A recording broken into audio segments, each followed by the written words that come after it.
My lawyer will destroy you if you push this, Julian Mercer said, as casually as if he were ordering coffee. There was no gasp in the courtroom, just a sudden, heavy quiet, the kind that makes everyone hold their breath without realizing it. Judge Frank Caprio set his pen down slowly, peering over his reading glasses. Mr. Mercer, the judge said, calm but firm, this is a courtroom, not a negotiation table. Julian, 19, leaned back in his chair like he owned the place. I'm just being honest, he said. My father's Theodore Mercer. You know the name. Aprio's voice remained steady. Knowing the law is what matters here, Julian smirked. Sure, but let's not pretend this isn't going to go away. Miss Reyes, the court clerk, shifted uncomfortably in her seat.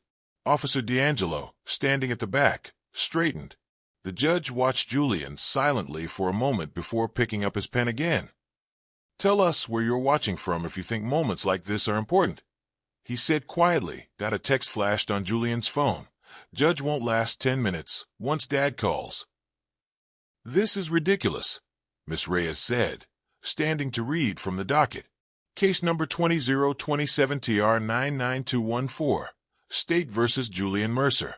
Charges include reckless driving, crosswalk violation, verbal intimidation of an officer, destruction of a citation, and contempt of court. Julian rolled his eyes. Contempt? For what? For your behavior at the traffic stop, Miss Reyes replied evenly. Rachel Van, his defense attorney, polished, mid-30s, clearly high-powered, stood. Your Honor, we are ready to pay the base fine today and resolve this matter quickly. My client has a clean juvenile record. Sit down, counselor. Caprio interrupted. Van blinked, surprised. Your Honor, this court is not a payment portal. He added firmly. Sit. Caprio said firmly. She sat. The judge turned his attention to Julian. You were given a warning 9 months ago. Do you remember that? Julian waved his hand vaguely. Miss Reyes pulled up the record. Administrative warning. Case 2026 TR 40771. Officer noted that the driver used threatening language. No citation was issued. It was just a documented warning. Prior warning dated September 2026. The subject said, "You'll regret pulling me over." It was verbal only. Warning issued due to age and first-time contact. Julian shrugged. I was 16. I didn't mean anything. Caprio leaned forward slightly. And now you're 19. What's changed since then? I got better lawyers, Julian replied casually. The courtroom remained silent. Caprio scribbled a note, then looked up. Tell me what happened on March 11th. Julian exhaled as if he was bored. I was driving downtown. Some old lady stepped into the crosswalk without looking. I hit the brakes. She freaked out. That's it. Just a tap on the brakes. Caprio asked. Yeah, harmless. She exaggerated, Julian said. Shrugging, Caprio turned to Miss Reyes. Do we have the crosswalk camera footage? Yes, Your Honor, she replied. Pedestrian camera frame from March 11th, 2027, 3:19 p.m. Vehicle 7. The X4491 enters crosswalk at 38 miles per hour. Pedestrian visible mid-crossing. Vehicle brakes within 4 feet of contact. Caprio fixed his gaze on Julian. Do you know the speed limit in a pedestrian zone? 15, I think, maybe 10, Julian said. You were going 38, Caprio stated. Julian tilted his head. The camera's probably wrong. The camera doesn't lie, Caprio said firmly. Neither do I. He set the photo aside. Officer Holt, please step forward. Officer Brian Holt walked to the witness stand.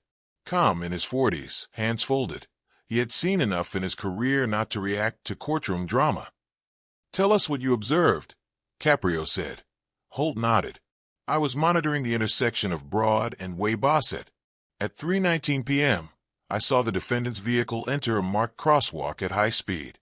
A pedestrian, later identified as Martha Dunley, was mid-crossing. The vehicle braked sharply, and Dunley fell backward trying to avoid getting hit. Did you approach the vehicle? The judge asked. I did.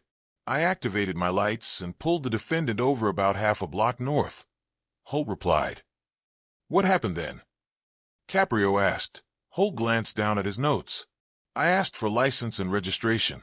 The defendant gave me his license, but refused to provide registration. He said. Holt paused, recalling the words. Do you know who my father is? He'll ruin your badge if you write me up. Julian let out a sharp laugh. That's not what I said. He said quickly. Caprio raised an eyebrow. What did you say? I said my father is a lawyer, and he'd want to see the evidence. That's not a threat, Julian answered. Holt continued calmly, without prompting. I explained the violation. The defendant took the citation, tore it in half, and threw it out the window. Then he told me I was wasting his time. Did you feel threatened? Caprio asked. Holt paused. Yes, Your Honor. Not physically, but the message was clear. Drop it or face consequences. A body cam audio excerpt was played. March 11th, 2027, 3:23 p.m. Holt. Sir, I need you to accept the citation, Julian. You need to get a real job.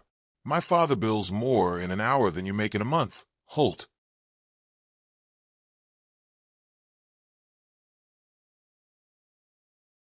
Sir Julian, write it. I'll make sure you regret it. The courtroom absorbed the audio like a heavy weight dropping. Julian's face stayed neutral, but his jaw tightened. Judge Caprio removed his glasses and looked directly at him. Mr. Mercer, that doesn't sound hypothetical, Caprio said. It was frustration, Julian replied quickly. I didn't mean it like telling an officer he'd regret doing his job. His lawyer leaned in and whispered something, but Julian shook his head. Miss Reyes cleared her throat.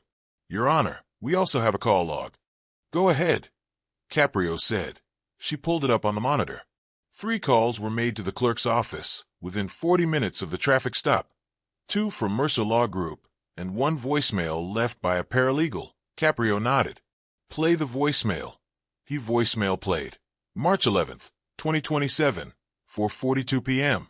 This is Dana from Mercer Law Group, calling regarding case 2027 TR 99214. Mr. Mercer requests a call back before this matter becomes public. We'd like to discuss resolution options. Thank you. If you've ever seen Judge Caprio's calm authority, you know the room went still. Van, Julian's lawyer, stood quickly. Your Honor, that call was purely procedural. We were simply, Counselor, sit. Caprio interrupted. Saturday. Caprio looked at the screen. Procedural means following process. This was pressure, he said firmly. Julian leaned forward. My dad was just trying to help. That's what parents do. Help means supporting you, not removing accountability, Caprio said quietly. Same thing, Julian shot back. No, Caprio said softly but firmly. It's not. He then walked through the call log timeline for clarity. March 11th, 2027, 3:17 p.m. Traffic stop initiated 3:31 p.m. First call to the clerk's office from Mercer Law Group 3:48 p.m. Second call to court administration 4:02 p.m. Voicemail left requesting a quiet resolution. The room was silent as the timeline made the pressure on the court unmistakably clear. Miss Reyes gestured toward the gallery. Mrs. Dunley is here, Your Honor. Caprio nodded. Mrs. Dunley, please come forward. An older woman rose slowly. She was 72, with silver hair, moving carefully. A wrist brace was visible on her hand, and she walked with a slight limp. She approached the witness stand and sat, folding her hands in front of her. Mrs. Dunley, Caprio said gently, can you tell us what you remember? Her voice was soft but steady. I was crossing at the light. I had the walk signal. I was about halfway across when I heard tires squealing. I looked up and saw a car coming fast. I tried to step back, but I tripped. I fell on my hip and caught myself with my wrist. Did the driver stop? The judge asked. No. He slowed down, but he didn't stop. He yelled something out the window. What did he say? She hesitated, then spoke quietly. He said I should stay home if I'm too slow to cross the street. Julian muttered under his breath. That's not. Caprio raised a hand. Julian stopped immediately. Mrs. Dunley, The judge continued. Were you injured? Twisted wrist. Bruised hip. I went to urgent care that evening, she said. Miss Reyes handed a document to the bench. Caprio scanned it. A medical note from Street Joseph's Urgent Care, dated March 11th, 2027. Patient, Martha Dunley. Complaint, fall and crosswalk. Diagnosis, wrist sprain and hip contusion. Treated and released. Caprio thanked her and asked her to remain nearby. She nodded and returned to her seat. Julian leaned back in his chair. She's fine. It was barely anything. She fell because of you. She fell because she's old and unsteady, he muttered. Caprio set the file down. Mr. Mercer, what is the base fine for these violations? Julian glanced at his lawyer, who whispered something to him. He shrugged. I don't know, a few hundred. $920, Caprio said. Julian laughed. That's it. My dad bills more than that in 10 minutes. Caprio's expression didn't change, but the room seemed to shift slightly under the weight of the comment. He looked down at the file, then back up. Mrs. Dunley, you taught at Hope High School for 30 years. Is that correct? She nodded from her seat. Yes, Your Honor. And after you retired, you continued teaching free night classes for adult learners. I did, she confirmed. Caprio turned to Julian. Your father's firm, Mercer Law Group, publishes an annual pro bono report. Mrs. Dunley is listed as a community volunteer they support. She taught English to immigrants, and your father's firm assisted with legal services. Julian's face went blank. She taught people for free, Caprio continued, while your father billed hundreds per hour, and you told her to stay home. Julian's voice came quieter. I didn't know that. Would it have mattered? He didn't answer. Mr. Mercer, do you think she exaggerated now? Julian looked down at his hands. I don't know. That's the problem, Caprio said steadily. You don't think about other people at all. Julian's jaw tightened. He muttered under his breath, Spare me the charity parade. The silence that followed wasn't empty. It was heavy with everything unspoken, everything Julian didn't understand and refused to learn. Caprio simply stared at him. 5, 7, 10, 12 seconds passed. Finally, the judge spoke. Miss Reyes, is there anything else? She pulled up a document. Yes, Your Honor. This email was sent to our office 2 days after the incident. She displayed it on the screen. Email excerpt, March 13th, 2027, from Mercer Law Group Administration to Providence Municipal Court.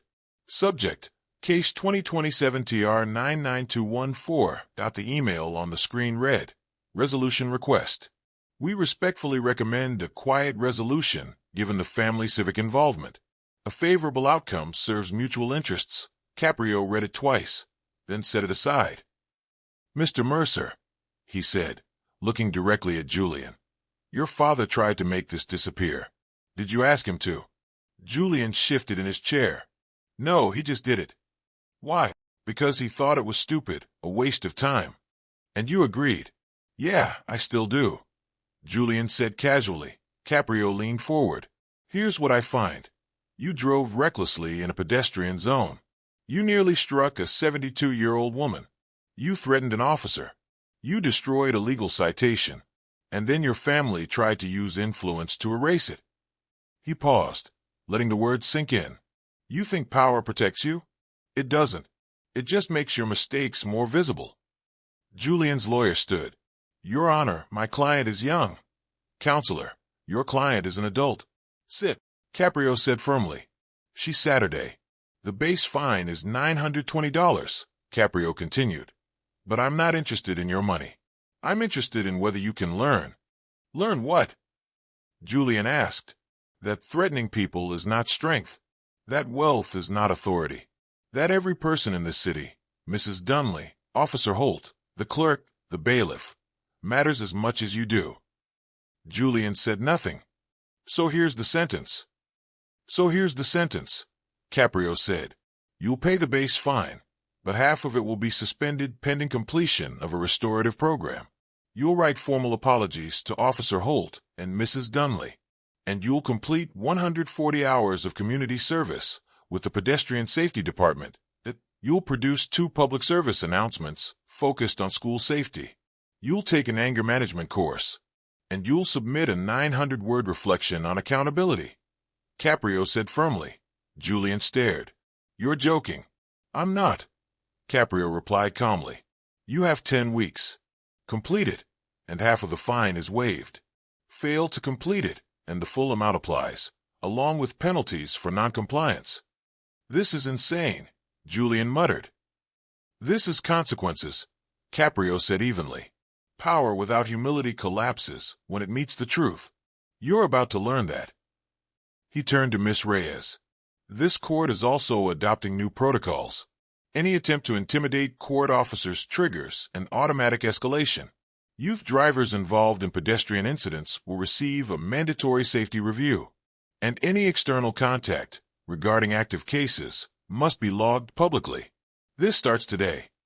Caprio then outlined the requirements for Case 2027-TR 99214. Required apology letters to Officer Holt and Mrs. Dunley 140 hours of pedestrian safety service to public service announcement, recordings completion of anger management course 900, word accountability essay deadline. 10 weeks from today. Julian's face went pale. My father's going to. Your father isn't here. Caprio interrupted. You are. You're the one who has to fix this. Julian opened his mouth, then closed it. Do you understand the terms? Julian nodded stiffly. I need to hear you say it, Caprio said. I understand, Julian said quietly. Good. Court is adjourned. The gavel came down.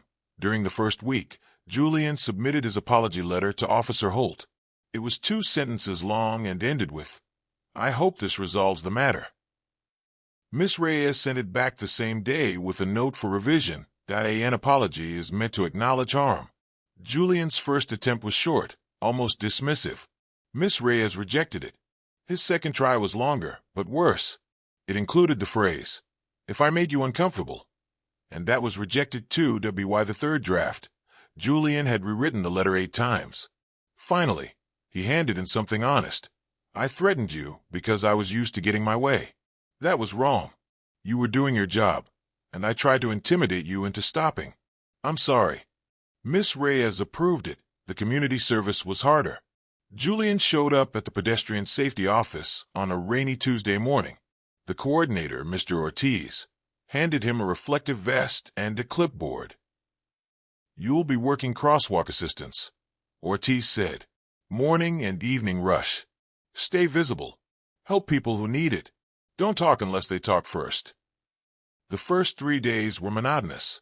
Julian stood at intersections, watching people cross. It was boring, humiliating. He hated it. By the second week, things started to change. He noticed how long it took some people to cross, how drivers didn't always wait, how a woman with a stroller had to time the light perfectly or risk being stranded in the middle of the street. One morning, Julian helped an older man with a walker navigate a curb. The man thanked him. Julian nodded silently, but the moment stuck with him.